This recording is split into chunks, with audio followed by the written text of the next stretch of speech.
نن سبا امامتی چانه کېدل دا عذر نه دی. یره وی جی سړی چې راغی روایتو کې راځي او سړی نه موز شیو سړی پہ خپه شو نو سو چند د امامتو ثواب دی. په آرام کې ناغه دور تل دی. هغې کې د موبایل ټیم نه و، هغې کې د ګړۍ ټیم نه و، اندازتن ټیمونه به و، چا نه به موزو شو ابه راغی وای ته نه موزو شو. اوس منټ سیکنډ معلوم دی او تا وای تا نه موزو تعالی الله اجر راکوي، تا به توت ته خیژئ. ته صبر وکړه تعالی اجر راکوي. فتاو لیکلی دی یو سړي نه موز شوی دی ډېرې جومات ته نه راځي. یو جرم یې وکړه موز یې قضا کړه. دویم لوی جرم یې وکړه مخامخ د خلکو را روان دی څه چل کوم موز لمسله دی. جماعت کې خو ثواب د امامتی دی چې د امامتی ده نه لاړه یا رور جماعت کې د موزونو ثواب نشته دی. د نفل او د سنتو ثواب کور زیات دی د جماعت نه. اورئ که نه؟ د نفل او د سنتو ثواب جماعت نه کور کې زیات دی، د فرض و ثواب کور نه جماعت کې زیات دی. سو خزان خو پوه کوي نه. موز چې وشو بیا خو غل سړی غل ښکاره کېږي نه. سر کته کا اکه کوري یو سور صادر واخله، دا زما خپل ذاتی خبر ده مشوره ده. سور صادر واخله که څوک تپوس کړي دا ماشو څه ځای کې ده وایي دا څه غاړې نه راغله موز کوي. چې موز دی کو سر لر که په بله کوڅه باندې ووځه تخته. غل سړی غلا دې کړی د شرم نه لړل دی.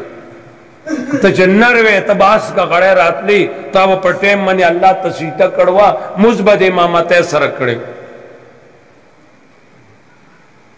رسول اللہ صلی اللہ علیہ وسلم فرمائی تارک الجماعت ملعون، امامتی پری خودن کے لعنتی دے.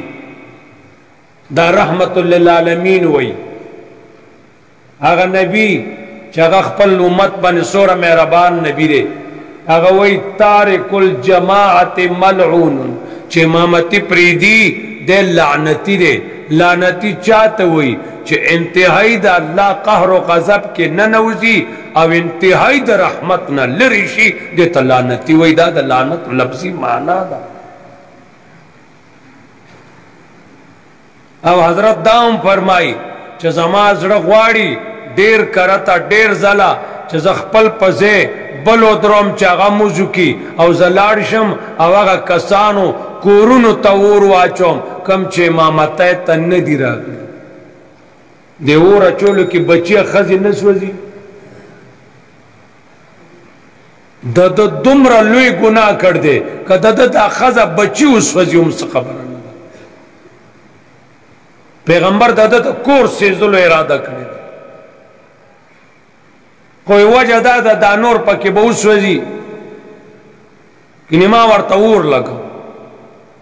نند امامتی سا حیثیت شتی بیا ذر راشی سو کالتا ادریگی گورا دی عربو کی ترتیبون دی دی اغوی سا مذاہب دی زان لکی با پل کار بکی آلتا یو لانی کڑے بل راشی جو مخ کی کلنڈر پسی ادریگی اچھا بل چراشی غبل پسی ادریگی یو لبا دا سو کئی زان لوس منگا غسر پرزول نشو کولے.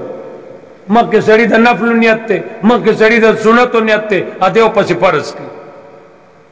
ما تا دا اخپل کا کرونا والا ذمواری دا غوی والا آغا پوری چی دا غز ذمواری تا پوشوی دا غی ذموار آغا دی ما تا دا اخپل ذمواری پوشو کا پونشوی